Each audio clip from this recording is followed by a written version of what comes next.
doesn't get any better than Moe's Pizza, 1112 Avenue H in West Wego. We'd love to come here, and that's why, among many things, think you can eat the whole thing? I bet you can't eat just one.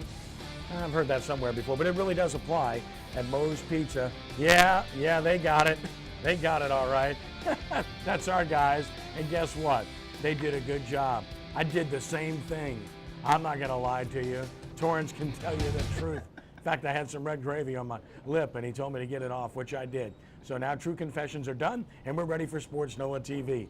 And a pleasant good evening to you, Ken Trahan from Moe's Pizza in West Wego, where we break it down on the Saints, on LSU, Tulane, high school football, and much more. Always a pleasure to do so with my good and great friends, former New Orleans Saint wide receiver Torrance Small. Good to have you with us, buddy. Glad to be back, Ken, and also glad to be back at Moe's. Always happy to be at Moe's. Mo. You got Mo Pizza, right? Okay. Mo Pizza at Moe's. I heard that somewhere before. Maybe from the next guy and from the guy next to him. From sportsNOLA.com, Brian Alley Walsh, writer par excellence. Brian, good evening to you. Kenny, always a pleasure, buddy. It's still nice to be sandwiched between these two. One Hall of Famer and a guy that probably should be in the Hall of Fame one day, huh? I appreciate those kind words. Well, yeah. I appreciate that. Which Hall of Fame are you referring to? I'm just curious. I appreciate those. And I don't mean that in a negative way. I'm just asking. And he said, You're the Saints Hall of Famer I'm talking about. well, speaking of the Saints Hall of Fame, the Pro Football Hall of Fame, whatever other Hall of Fame, and even his Hall of Fame transport company and whatever else you can come up with, my good and great friend Ricky Jackson is with us per usual. Ricky, good evening to you. Man, always good. I tell you, to come over to Moe's and get a chance to get some great pizza and enjoy yourself over here with my friends. Did you figure out the gown yet, by any chance? I'm just asking, man. For you. The gown for you. We're going to let that go. I just couldn't resist. It's an inside joke, and you can tell the reaction we got is pretty good. It's Moe's Pizza, it's sportsNOLAtv, and it's time to break it down. When we return in just a moment, we'll talk about the Saints' very impressive win over the Arizona Cardinals as sportsNOLAtv continues from Moe's Pizza, 1112 Avenue H in West Wego, right here on WHNO Channel 20.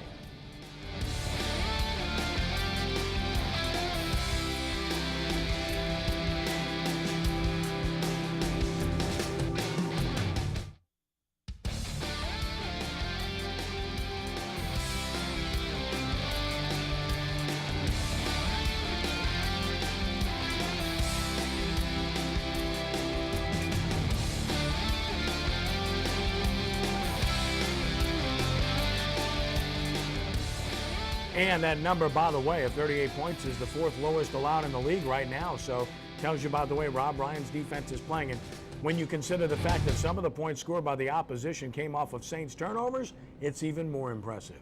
Ken Trahan, sportsNOLAtv from Moe's Pizza in West Wego. The Saints a 31-7 winner over the Arizona Cardinals to go 3-0. Brian, the last time they were 3-0, it's an overplayed stat, but it's true, was 2009. Do you see any similarities between this team and that team, which went on to win a Super Bowl? Absolutely, and particularly on defense, Kenny. That's where the similarities strike me.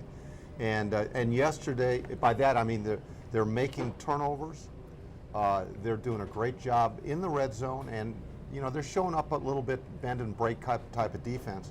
But this defense is playing with a lot of enthusiasm, a lot of physicality, and it does remind you of the Greg Williams type defenses that were so successful, especially in 2009. Torrance, this offense, they were -6 yards rushing in the first half. They only tried to run it 3 times, and yet I thought it was the right thing to do with the way Arizona was playing their defensive front. Throw on them, and that's what they were able to do, and they finally broke through, and that ultimately set up the ability to run the football. Well, yes, one thing we know about the Saints is pass first. We pass to set up the run. That's the way it's always been here, ever since Sean Payton has been here. Now, the one thing we need to look at is look at the matchup that they got. They could not match up with Jimmy Graham, and they could not match up with Colston. Colston got matched up with a couple times with a linebacker, and guess what? Drew Brees spotted that out. A couple of smaller defensive backs got matched up with Jimmy Graham. Guess what? Drew Brees spotted that out. We took advantage of what they gave us. In fact, Ricky, in the Tampa Bay game, Graham drew single coverage in the first half. Then they switched and double covered him in the second half and kind of took him away. Arizona played zone, and then they manned him most of the game with guys that had no chance to cover him. That to me was as much coaching as anything. Well, I mean, those guys were just too small. I mean, when I listened on TV yesterday, they said it was 6'7", 270 pounds. And all Drew just get the ball up top, and he out-jumped the smaller guys. So it's like a man playing with boys out there. Ricky, we'll stay with you. You watch this defense play for the Saints right now, and we talked about 2009 when they forced a bunch of turnovers, but it really does remind me more of your defenses. Very physical, very fast. A defensive line for the Saints in particular, they've got depth. They've got guys that can rush the passer. They have youth. This is a very encouraging defensive front. Well, I tell you what, they got some hungry guys out there, and all these guys trying to make their mark in the NFL, and a lot of them come from free agents, and they're working hard. I mean, you know, you're down here in the South where you can really get in great shape, and you can see those guys in great shape, and they're big and strong and fast, and I tell you what, man, it makes a big difference. Coach letting them play their style of ball that they play best, too, so that makes it great for a lot of young guys to have fun. You know, I'm kind of tired of hearing this 3-4 stuff. I don't think they ran a 3-4 more than a handful of times yesterday. They put 4 down and came with 4, and no more than 4 on very many occasions. And then secondly, I don't understand Arizona's game plan from a defensive standpoint. Guys, you tell me. I know they're good against the run, but they were putting 8 or 9 in the box, and so you're challenging the Saints to do what they do better than anybody in the league, throw the football. I didn't understand that at all. They did a good job against the run, but in the end, it came back to haunt them, I think. But one thing you have to realize, when the Saints have 4 guys on the defensive line, most of the time that's a nickel defense. Yeah. So that's when they come. Right. That's when they go away from the 3-4 to a nickel defense. Right. So they were playing basically their Right, nickel and the against nickel in a run practice a lot, situation. Right, a lot of times. And yet it makes perfect sense because they have a plethora of offensive linemen, or rather of defensive linemen, who are good and can play. Whereas at linebacker, they're really a little bit thinner there. So with more defensive linemen in the fold that can play, it makes a little bit more sense. Torrance, when you looked at the Saints offense, I guess if you're looking to find some negatives, you know, you got to be able to block better for the run. And wide receivers. I mean, Colston gets, 5 balls. Other than that, Lance Moore gets 1. Kenny Stills doesn't catch 1. Second straight game that the wide receiving core outside of Colston hasn't been involved in this offense other than Meacham's touchdown. Well, one thing about the offense, they're going to take what you give them. If you're going to keep giving us Jimmy Graham 6'6" against these 6-footers and shorter guys, we'll take that all day. Those are gimmies. Take them all day. For us to run. The run is being effective. It's not showing up in the box scores as much, but it is being effective because you still have these teams on the play action pass, and they're still doing a lot of play action pass. So they are honoring the run. But the thing is, it's not showing in the box scores, but it does help out the team getting down the field when they do the play action pass. Ricky, this kid Kenny Vaccaro is the real deal. He's a good football player. He flies to the football. When he hits you, he tackles you. They don't break his tackles. And he gets around the football quite a bit. He got his first interception of many more to come, I do believe. And I'll tell you what, man, they drafted him very high. You know what I mean? A lot of people thought he went higher than what he should have went. So that lets you know the Saints did their homework on him, and they got a good player there. You know, let me go back to the offense for just a sec, Kenny, is that I think one of the unsung heroes yesterday was Darren Sproles. I thought Sproles really gave them a jump start with 2 good returns, gave them good field position. And when they were struggling, just running between tackles, you know, he had the best runs outside until Kyrie Robinson came in. I thought Darren was really the catalyst yesterday. They got that offense, at least a semblance of a running game. Well, you know, I like that running quarterback, too. 8 straight 300-yard passing games for Breeze, 1 short of the NFL record, which, by the way, he owns. And here he is again. You just take it for granted, don't you? Yes, we do. You know, it's amazing. The guy that come in year after year after year, putting up those type of numbers. You know what he's going to do. You know we're going to pass, stop us. And that's the thing. Teams that cannot stop us, it's hard to match up with the Saints. With Colston and Graham out there, these 2 big guys, 2 big physical receivers, and Drew Brees is taking advantage of teams when they try to match up when we're linebackers or smaller defensive backs. Brian is Sean Payton's DNA, but that whole clock management before the half, that's what he does. Yeah. That's why we love him at the same time. Sometimes it works, sometimes it doesn't. If it doesn't work, you hate him. But in this case, they, I guess you could say, got away with it with that clock management. It was pretty brazen, but that's simply the way they operate. They believe that they want more at-bats. Give me the ball. I think I can score from anywhere. And Arizona didn't take advantage of it either. No, they That's didn't. the thing. Well, you're right. And really, when you think about it, you know, some of his play calls, even from the training camp exhibition season into the early part of this season. Some of his calls you can certainly second guess and have some fodder for him. I think he's still kind of working through it and everything, but you hit the nail on the head. on, Brian. This is the way this guy calls the He's game. the best coach in football. He's the Come on. best offensive coach in the best football. coach in football. He's the best offensive coach in football. Who's the Best best coach in coach? football. Who's the best coach? Oh, he's thinking about it. Who's the best coach? Coach Payton. I think certainly if we're going to say best coach, Sean Payton's in the grouping. Okay. Yeah. I mean, Okay. you can't call. I can't call. okay. Well, then we can stop right there. We'll stop right We're there. not going to make you think no more. All right, thanks, because I'm kind of tired. Kind of hard to go against Belichick with what he's accomplished. Yeah. You know what I Yes. mean? Yes. Given Really his great. accomplishments over a Yes. long period of time, Yes. but Payton's a Absolutely. great coach, and he's right there in the top of the heap in terms of being able to be productive. And I think you're seeing the benefits of having him back this year to this point. We'll take a time out here when we return in just a moment. We'll take a trip around the NFL to review what's happening in the league and why the Saints are in great shape as Sports NOLA TV continues from Moe's Pizza, Avenue H in West Wego.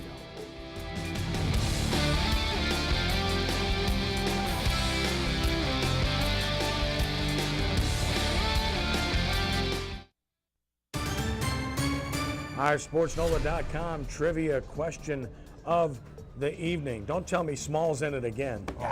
Cameron Jordan had 2 sacks in Sunday's win, halfway to the Saints' record of 4 in a game. Our question, who was the first Saint to have 4 sacks in a single game?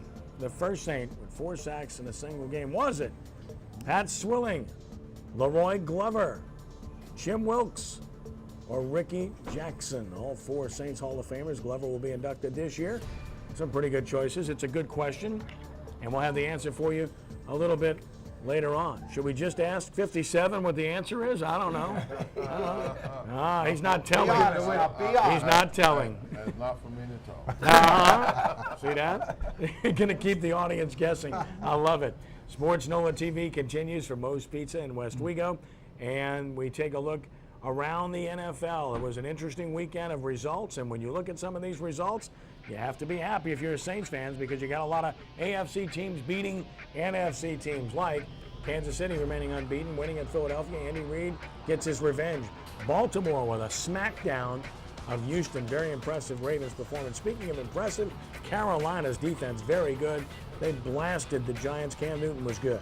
Cincinnati in a wild game over Green Bay. Discord on the Green Bay side, and they shouldn't have lost it.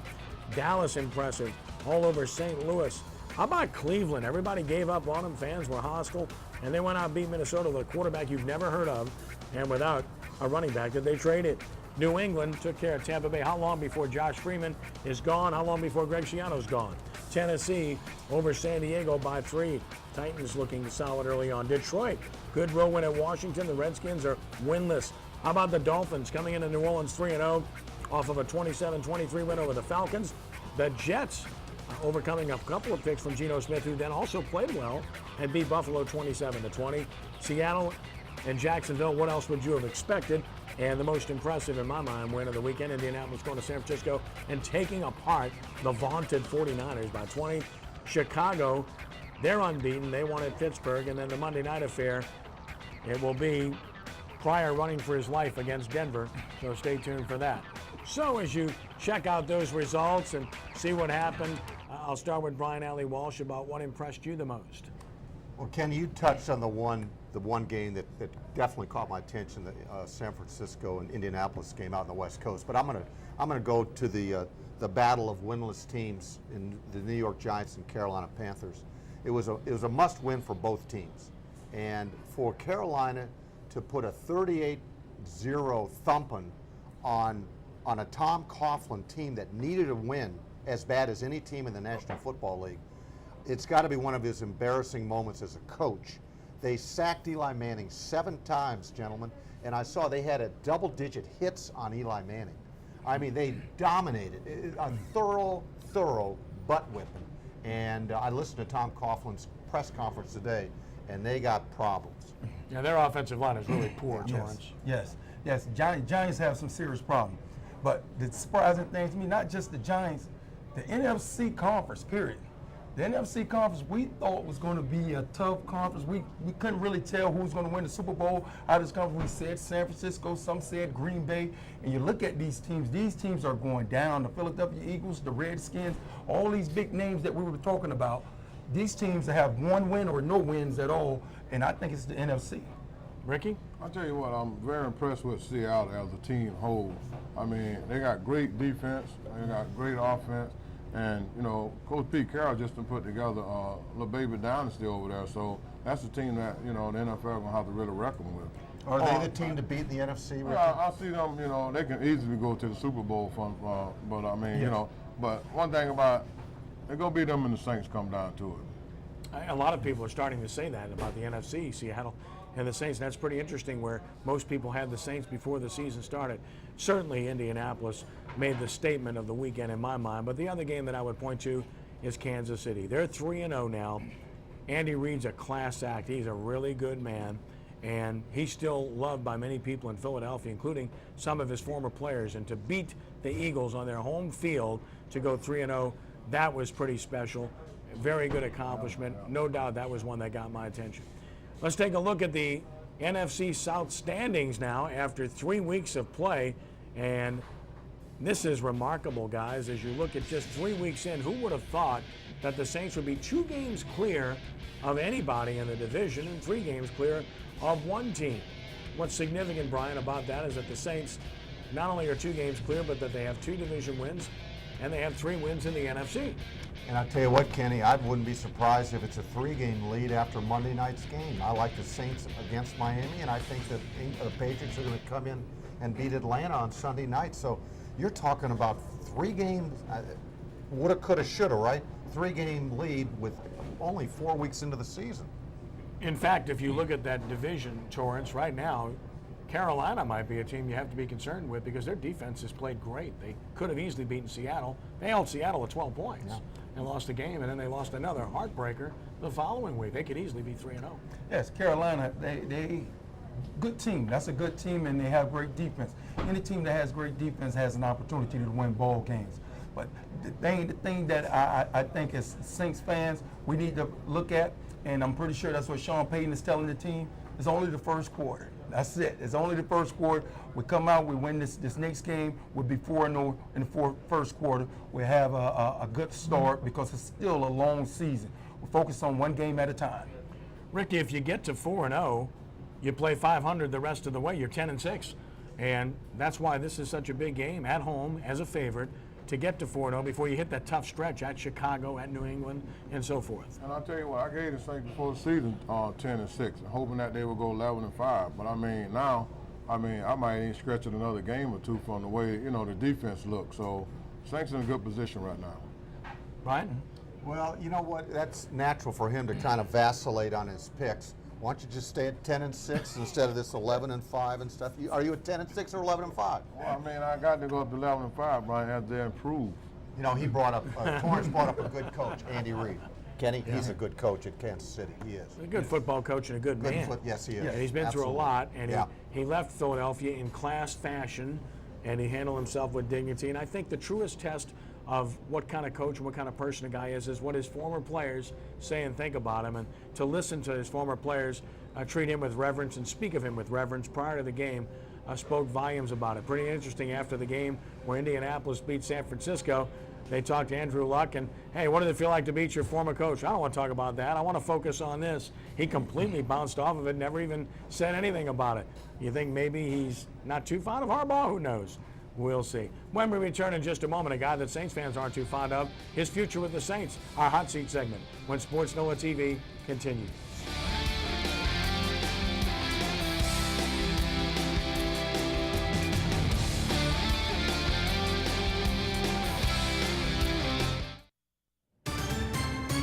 Our sportsNOLA.com trivia question of the evening is a good one. Did you solve it? Who was the first Saint to have 4 sacks in a game? Was it Pat Swilling, Leroy Glover, Jimmy Wilkes, or Ricky Jackson? And by the process of elimination, the correct answer, you thought so, you knew it, and it is 4 sacks December 14th, against the hated Falcons back in 1986, which was Jim Mora's first season on the job. Steve Sidwell, the coordinator. This guy with 4 sacks. Way to go, dude. Well, yeah, I appreciate it, man. I had Vic fans, you know. Vic taught me a whole lot back then. He did. He was a good man. Good coach, too. Is there truth to the rumor that there was actually 3 and you got a 4th? You went through the Elias Sports Bureau to get a 4th? No, I tell you what, Brian, we had a great defense back then, and they had a lot of one-on-one pass blocking, so I had a chance to beat my man and get away. Who was that man you beat? I didn't like nobody on the left. All right, it's our fun time now, folks, because it's time for our hot seat segment where we deal with a topic of debate, and the hot seat is brought to you by Pride Services, Louisiana's AC and heating experts. Since 1984, Pride Services has been delivering quality service the first time. At Pride Services, we'll fix it right today. Get out of the hot seat and call Pride Services today. And our hot seat topic today, the future of Mark Ingram as a member of the New Orleans Saints. Will he be a member of the New Orleans Saints in the near future, or will he be banished to Siberia or Jacksonville or parts in between? Brian Alley Walsh, the floor is yours. Thank you, Dr. Trahan. You know, this has been a hot topic for the city, for us on this panel for much of the season, even in the last season. Thank you. I don't think he will be a member of this team, and I can't tell you when. Certainly with the trade of Trent Richardson from Cleveland to Indianapolis for a 1 in 2014. You know, you got to start wondering. His name was mentioned as part of a potential trade before the deadline. I think it's October the 9th this year. You know what? And not only that, but with the Trent Richardson trade from Cleveland to Indianapolis, and then the toe injury to Mark Ingram, and he didn't suit up. He was not seen hiding a hair from last week. Makes you wonder about his status for not only next week, but in coming weeks. I don't think he will be. He doesn't fit. I didn't like the trade when they did it to go up and get him. And all it did when Kyrie Robinson comes in and takes 4 carries, runs 38 yards, he's a street free agent. Read my lips. He's a URFA, whatever that, undrafted rookie free agent. So is Pierre Thomas. You don't need to have spent what they did to get Mark Ingram. Now, they need to get fair compensation, just like they did when they dealt away Ricky Williams, when they dealt away Reggie Bush. If they get fair compensation, you say, Mark, thanks and adios. But they got to get good compensation. He will not be here, though. You did great. You did great. He did great all the way up. All the way up to fair compensation. Bad toe, which we don't know about, but Mark Ingram just didn't fit this program, didn't fit this organization. It wasn't right for him. Will he fit somewhere else? I don't know. But he doesn't have the speed. He's not elusive. I don't think he picks the holes properly.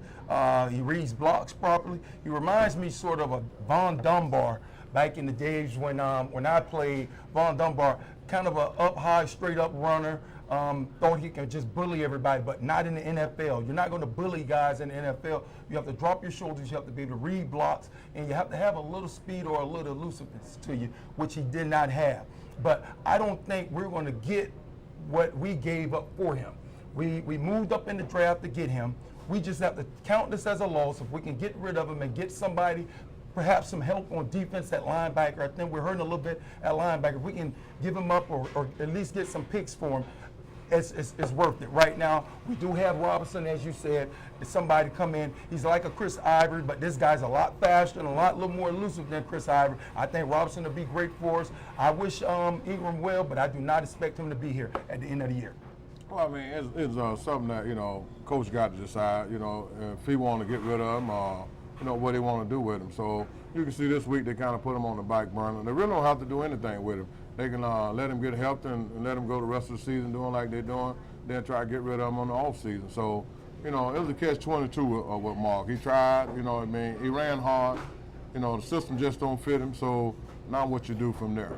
Well, fair compensation is what I mean. You're not going to get a 1 for Mark Ingram. Okay, no. You're not going to get that. But fair compensation is whatever you can really get is fair compensation. A draft analyst told me, and this tells a lot. about Mark Ingram is this: is one, he doesn't have the speed to get to the corner. Two, he doesn't have the strength to bull people over like a Jerome Bettis. And three, he needs a hole. He can't create a hole. He needs a crease or a hole. So, you know what? And then you're talking about the 28th overall pick in the draft. I say, bad decision, cut your losses now. Time for the judge to render a judgment. These gentlemen make some very good points, all of them lucid, all of them tactful, and all of them correct in my estimation. I do not think Mark Ingram has a future in New Orleans. And typically speaking, when a national reporter of some magnitude puts something out there regarding a possibility of a trade, he's doing that because someone has given him information. I'm not telling you that it's concrete, whether it's the agent stirring it up, whether it's the player, or rather it's the organization itself that's trying to leak information to get it out there. Who knows? Bottom line is, typically speaking, when you hear these kind of things from a national reporter that is someone that is respected, then it has some legs. Mark Ingram's performance dictates that the Saints need to move on. He simply hasn't been good enough. He has had ample chances. He has had injuries. But of course, that's part of the game as well. Chris Ivory had injuries. He's not here anymore, even though he was a gifted runner. From the standpoint of what Ingram can do, he's not powerful, he's not fast, he's not elusive. And when you see Robinson come in a game like he did, and people can say, it was garbage time. No, it wasn't garbage time. Arizona still had its first team defense in the game. Maybe their spirit was broken, but here's a guy that got to the corner quickly and ran through tackles and had the vision to cut back and make another guy miss, which is not anything that we see from the other guy. Pierre Thomas gets everything out of a play that he can. He's a solid player. And Darren Sproles, oh, by the way, he made a 3rd and 1 for the Saints yesterday. He got down. They couldn't find him. There's your answer on 3rd and 1. Give it to the Mighty Mite. They can't find him, and maybe he'll get it for you. So, as a result, I don't think Ingram has a future here, and I think you get whatever you can for him because I don't think he has great value at this point in time. When we return in just a moment, we'll talk LSU and Tulane football, take a look at highlights, and we'll take a look at prep football as well, as Sports NOLA TV continues from Moe's Pizza.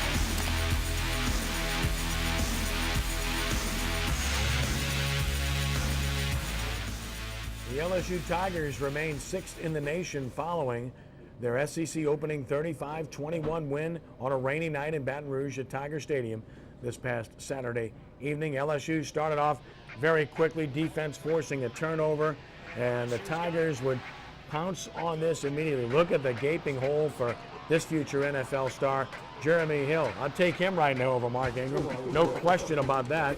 Touchdown LSU, and Jeremy Hill wasn't finished. Again, look at the hole. Ridiculous, and he's in the end zone. Brian, they got off to an amazingly quick start, and it proved to be the decisive factor in this game. You know, it looked like it was going to be a blowout, and they were already prepping for the Georgia game coming up this weekend. And then what happened? I think they took their foot off the pedal a little bit. I think so too, Kenny. And you know what? They got it's a young team, particularly on defense. They got to learn how to close the deal, and they're going to have to do it in the coming weeks. Torrance, Zach Mettenberger continues to be outstanding, right on the money. And this kid, Jarvis Landry, has been great. 7 catches, 118 yards, and a touchdown. Let me tell you, if I had 2 weapons like that, I think I'd be outstanding too, Ken. But he has been great at throwing the ball this year. Those 2 guys he have outside making great plays. Landry's making a highlight play every game. It's a highlight. Mettenberger, 14 of 22, 229 yards and a touchdown with a pick. Odell Beckham, 5 catches in the game. And then Ricky defensively, Greg Lofton and Jalen Mills had interceptions, but they did give up 437 yards on defense, so they got to tighten that up a bit. And that's been their weak point this year, the defense. They got a great offense. Quarterback looked like he's ready for the NFL, but the defensive line seemed like they got to get a little better. and they're going to Georgia this week. What a matchup. LSU had 10 penalties for 85 yards in that Auburn game, Ricky. You can't have that between the hedges. No, especially going to Georgia. You know what I mean? When you go to another team environment, you got to make sure you try to be penalty-free. But, Brian, it's a different LSU team. When you watch this offense, they can win anytime, anywhere with this offense. The way Well, you know, Kenny, they kind of play that way. They play like, you know, they've got the ability to push a button and move, but you know what? They're going to run across a good team, perhaps, in the coming weeks that will not allow them to do that. So we'll see what happens. It could start Saturday at Georgia. And, Torrance, I'd be surprised if this game isn't in the 30s for both teams. This could be one of those type of games. Oh, yes. Georgia has, in Murray, great quarterback themselves. They can move the ball and put some points on the board. I think this is going to be a 30, somewhere 31-30 score in this game. Tulane, meanwhile, went to Syracuse, and it did not go well. Syracuse did what it wanted offensively throughout much of the game, but the real story of this game was special teams. Tulane was absolutely horrendous. The Green Wave had 2 punts blocked, had a field goal blocked, and muffed another punt, and that led to 24 Syracuse points, Brian. You talk about a gift. That's unacceptable. You can't do that against a quality opponent, and I felt sorry for Nick Montana, Kenny. I really did. You know, he earned his scholarship the other day against the Orangemen, and it just showed you, you know, Curtis Johnson's got a nice team. They play teams like this, so it shows you the difference in the lineups. Montana, 22 of 38, 213 yards, a touchdown, an interception. He wasn't bad, but Torrance, I'm talking about special teams as you see the final score. It's one thing about covering kicks, that's athletes, but kick protection, punt protection, kick protection, that's execution and coaching. You can't allow 2 blocked punts and a blocked field goal in the same game. Total busts in protection 3 times. No, you can't do that. That's fundamentals. That's fundamentals, those things that you can't have, those mental breakdowns, who you're supposed to pick up. You sit there, you point out who you're supposed to have in a punt block and punt protection. Those things should not happen. It's all about communication. It's all about fundamentals. It's all about technique. And those are things that you work on time and time again, that price, they shouldn't happen in the game. That drives your defense nuts, Ricky. When you give away 24 points, you just give them 24 points. Well, you know, a lot of time, man, you get in this time of the year, teams go working on offense and defense. They forget about special teams. And that's what seemed like happened to Tulane. They're working so hard on offense, trying to make sure everything go right, working hard on defense. A lot of times you give up on special teams because you think they already know what they're supposed to do, and that's what happened to Tulane yesterday. Well, they did have a new long snapper in Matt Marfisi for whatever it's worth. I don't know if that factored into it at all, but again, it's unusual to have that many kicks blocked. And unfortunately, the field goal attempt from 32 yards was duck soup for Cairo Santos, and it snapped his 26 straight made field goals. He's the best kicker in the country, and that's a shame because it's not his fault, Brian. And this is a guy that you know he would have made that field goal. And I'll tell you what, Kenny, I watched the game, and I can't tell you the number of coaches and teammates that came over to Santos afterwards and just, you know, hit him on the helmets. And because, you know what, he was 4 away from a national record, tying a national record. And this kid is a quality kicker. He'll be kicking in the NFL one day. It's just a shame that had to come to a short. Stuff happen like that in football, bro. Yes, it does. Now, Tulane does have 2 good receivers. Justin Shackelford had a big game, and Ryan Grant had 7 catches. So did Shackelford, who also produced a touchdown. So their wide receivers playing well, Montana playing acceptable, and they rushed for 155 yards. So on balance, their offensive effort wasn't bad. Their defensive effort needs to be better. Special teams effort, my goodness. You better either burn that tape or you better watch it about 1,000 times because that can never happen again. We turn our attention to high school football now, and let's focus on our Greater New Orleans Quarterback Club Prep Player of the Week for sportsNOLA.com and WGSO 990 AM. This is sophomore defensive back Charvin Morris of Warren Easton High School against Carver in a 67-30 win. He had 4 interceptions, count them, 4. He returned 1 for a touchdown, and for good measure, he chipped in with 9 tackles. An unbelievable effort by the sophomore. Charvin Morris got his Ricky Williams going there, and Warren Easton won it 67-30 over Carver. He'll receive his award at the year-end New Orleans Quarterback Club Luncheon, which is on December the 16th at the Cannery in New Orleans. Congratulations to Charvin Morris. Tony Hull doing an outstanding job at Warren Easton. And as far as high school football is concerned, this week you got the blockbuster matchup of John Curtis and Edna Carr Thursday night at Berman Stadium. Get there early and enjoy, I don't know, maybe about 25 kids that will be playing Division I football at some point, Brian. Well, I'll tell you what, you know, it's a shame that game isn't going to be played at a larger venue, but you can't blame Carr for wanting to keep it on its home turf. No, it's the right thing to do, Right Torrance. thing to do. Oh yes, especially playing a big game this way, you want to be at home. You want your fans there, you want the crowd there, you want it tight, you want it loud. And Ricky, I look at that game, and if you're looking at a separator, we just talked about special teams. Curtis has the best special teams in the state and maybe in America. They always do something big in special teams. They did it last week on our game of the week against East St. John, broke a kick return for a touchdown. In a close game, that makes the difference, doesn't it? Well, I'll tell you what, Carl gonna have to be disciplined because Curtis is a disciplined team. So Speedy and them gonna have to make sure that they take care of business every time they get an opportunity. They got to be very disciplined.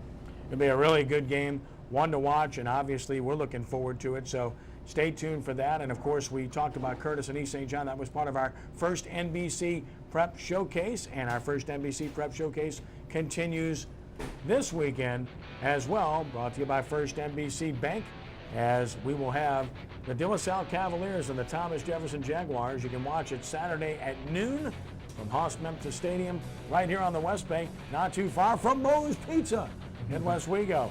So go to the game and then go to Moe's and enjoy it, and then watch it on WHNO Channel 20 Saturday at noon. The Cavaliers of Ryan Manali and the Jaguars of Kevin Kelly, part of our first NBC Bank Prep Showcase, exclusively here on WHNO Channel 20. I know you will enjoy it. We'll take a time out here. When we return, we'll break it down. The Saints and the Dolphins, what to expect, and the Saints' upcoming schedule when we're back in a moment at Moe's on WHNO Channel 20.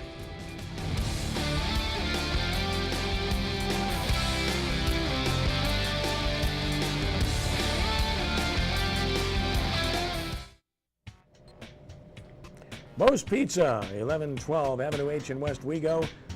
Italians do it better. Nobody does it better than Moe's. I can tell you that. Jeff Harsman takes care of us. You're not going to find a better pizza pie. You'll find great pasta here. The red gravy's outstanding. The salads are really good. The sandwiches off the charts. And they treat you great, too, at Moe's Pizza here in West Wego. Call 341-9650. Order yours. Come get it. Or dine in. And when you do, watch Prep Recruiting Insider. Tuesday nights at 6 p.m. They'll put it on for you at Moe's, and why not? Who doesn't watch? Ro Brown, Renee Nato break it down. This week's featured team is John Ehret, one of the most improved teams in the area, if not the state, under Coach Corey Lambert. That's Tuesday, 6 p.m. PRI. Stay tuned, watch it, enjoy it. And then the John Forcade Show, Thursday night with analyst Mike Detillier at 6 p.m., sponsored by Ray Brandt. And you won't want to miss that, as they are opinionated, they are informed, and they are fun. And it's the John Forcade Show, Thursday at 6 p.m. Ken Trahan, sportsNOLAtv. The Saints and the Dolphins, Monday Night Football. It will be raucous. It will be fun. Saints will be favored. And, of course, they're both undefeated teams. And that is something to look forward to. ESPN is salivating to get a battle of unbeaten teams in Week 4. And we look forward to that, as well as the Dolphins take on the Saints on Monday night. And as we look at that game, let's look ahead to the Saints' upcoming schedule, because the upcoming schedule is really challenging for the Saints. This is where it gets tough. After the Dolphins, Ricky, you get the Chicago Bears at Chicago, where the Saints have never fared well. And then, of course, it's at New England to take on the Patriots. 3 straight games against unbeaten teams, Rick. Yeah, and I tell you what, man, they got to take one at a time, though. You can't look forward to those other 2 games. I mean, the Dolphins got a good team. They 3-0, just like the Saints 3-0. So they got to take care of business one game at a time. Beat the Dolphins, split the next 2. You're in great shape, right, Torrance? Yes, but the most important thing right now, beat the Dolphins, and then the rest will take care of itself when we get there. Brian? Oh, you players, it's one game at a time and all this. Ex-players. Look, Ex-players. there's no reason that they can't go on the road. Take care of business against Miami, and they will. Thank you for And then following us. but Thank you know what? Those road games are going to tell us what this team is all about. Yeah, this is the bulk of the schedule, Ricky. This is really where it's at for the Saints. Yeah, and it's early, you know what I mean? So, you know, just It's like not one Terrence at a said- time. This just is like gonna Terrence tell us. saying, you know, we can get this victory here. You got 4, so you home, halfway home. So that's what they need, right? Try to get this 4th one, and then, you know, you got the bulk of your schedule coming after that. And I'm excited if they can get this defensive line healthy and get them all together. Oh man, we get the defensive line healthy, we're going to be right where we want to be, because these guys right now are winning one-on-one. There's no schemes in this. One-on-one, man-on-man. It has been a pleasure, Torrance, as always. Thank you, my friend. All right, Brian, good. You're the man. I'll give you a fist there. Rick, way to go, buddy. Yes. Show that ring. And why Now not? it's time to go get That's more this pizza week's at edition of Moe's. Sports NOLA TV from Moe's in West Wego. For Torrance, for Brian, for Ricky, and the entire crew at WHNO, I'm Ken Trahan. Thanks for joining us. Be a good sport, and God bless you one and all. Rounding third and heading home. So long.